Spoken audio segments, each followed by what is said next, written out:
Good morning. So, if you're thinking right now, wow, you really look like shit today, you need some sleep, think you could have done more makeup or drank some coffee before you did this video, I agree with you.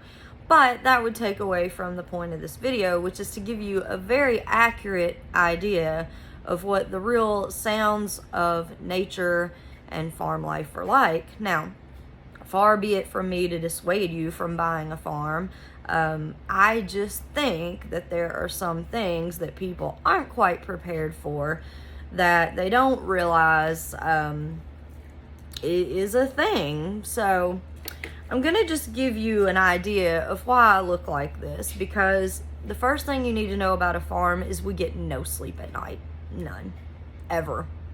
And I still work and have a child in school, so we have to get up super early regardless, but it wouldn't much matter. I don't even need to set an alarm. I do out of habit from being a city kid, but you don't need to. So every night, our schedule goes something like this, in this hellacious, vicious cycle of chaos. You hear a lot of people talk about giving up the city life for the quiet life, the country life, the sounds of nature. I'm going to tell you what that's actually like, and you may want to purchase your farm animals accordingly.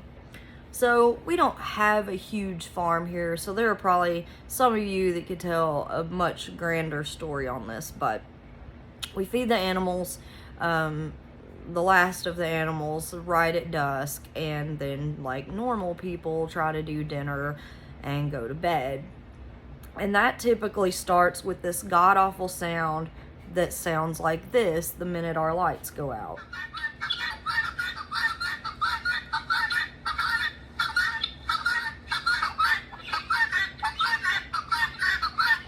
I'm gonna let them get real geared up for a second.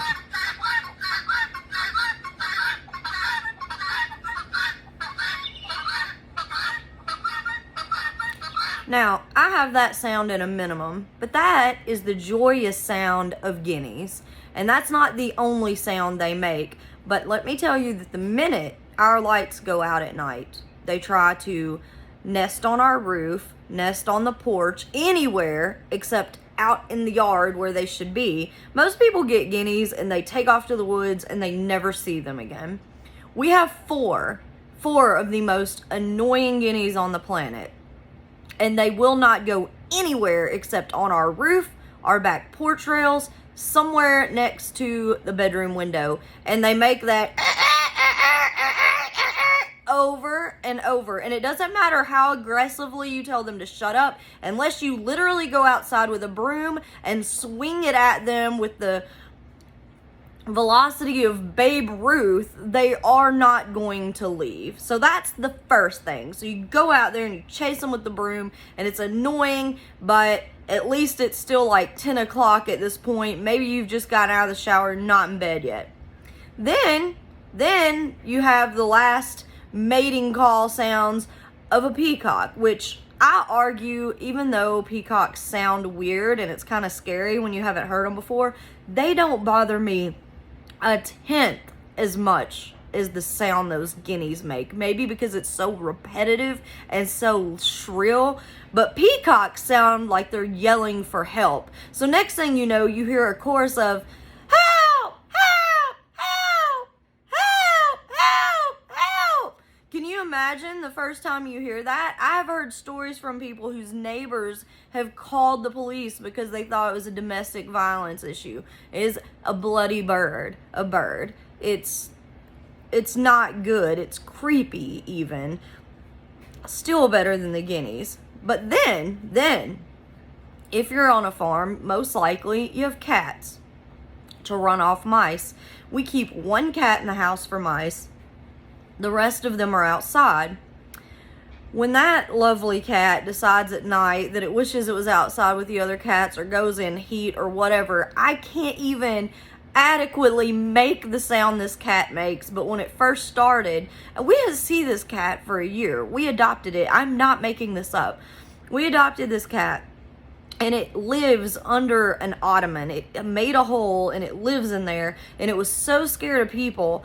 despite our best efforts, we didn't see this cat for over a year. Sometimes we even forgot it lived here, but we would notice like the eating food and replenish it. But then it decided that it likes us. So what we've read is that it misses us at night, but it goes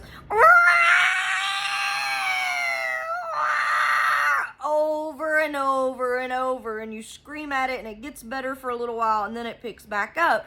But then the guineas hear it and they start over, or the peafowl hear it and they'll start over. Something will hear it and then it comes very intense. And then we have these motion lights and we have these guard dogs outside, these livestock dogs. So then the minute they hear anything, see anything, woof, woof, woof, over and over. And that's what they're supposed to do. You want them to do that. But then they can see something as minor as like a cat out in a field, you know, no threat, and they're still gonna let you know.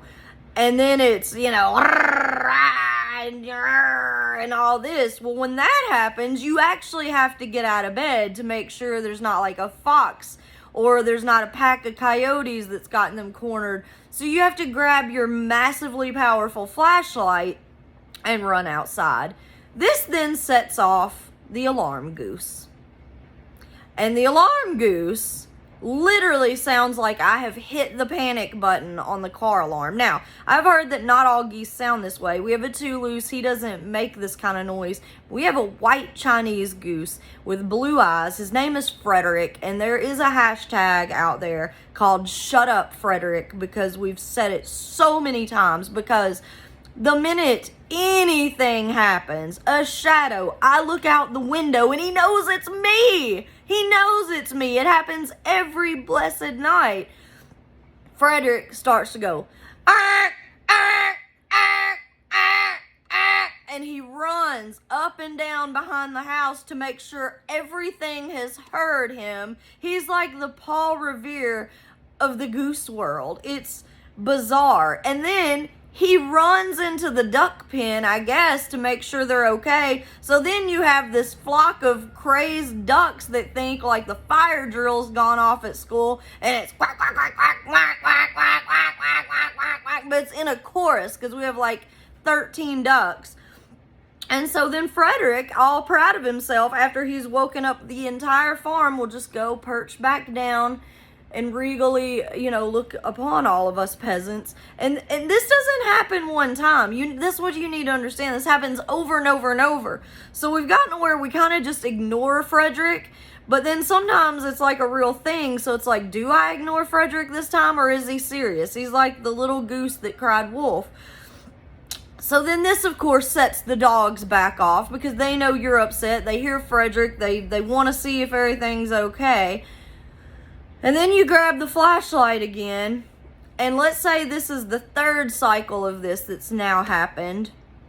What do you think happens when you set off one of these bright, I forgot what they call it, but it's the throne light flashlights, so you can throw a spotlight into the back of the farm in case there is a predator? It confuses the roosters. So instead of our roosters waking up when the sun comes up, they see the flashlight, which we have no choice but to use when there's so much chaos. And then they start, except it's, 3 hours premature at least. And you would think they would stop, but he just heard me. Did you hear him? Yeah, he's doing it again. So then if you have more than one rooster, because we breed various breeds of chickens, they start competing. So then now, after you have literally not gone to bed till about 11 or 12 o'clock, you've now woken up at probably 1, 3, and 4.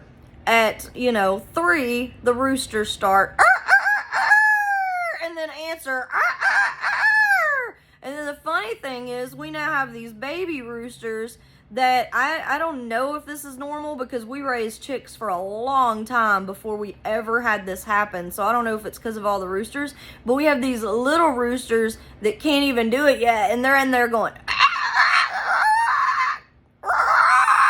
trying their best to like replicate the sound. It's god awful. So yeah, I look like hell. I feel like I've been through hell night after night after night. But here's what I can promise you. The one time you don't get up when you hear these sounds, you'll have a duck or a chicken missing, because you are like the ultimate run-offer of wild creatures. And when you don't get up, something will happen. So, we just do it. It's just life. We all know that someone's going to get up screaming and cussing in the middle of the night, and probably multiple times. And yeah, that's it. So my daughter's just learned to sleep through my ranting and guinea chasing, and you get used to it. And to us, it's completely worth it. My job is to make you aware this is life. This is what happens. These are the glorious, peaceful sounds of nature. So it's not some Sound of Music bullshit. It's definitely not, those sounds you buy on Amazon to sleep at night to. No. It is absolute, total, and continual chaos. And then you just wake up to count them all and make sure they're all still where they should be. And oddly enough, they all appear perfectly well rested and happy.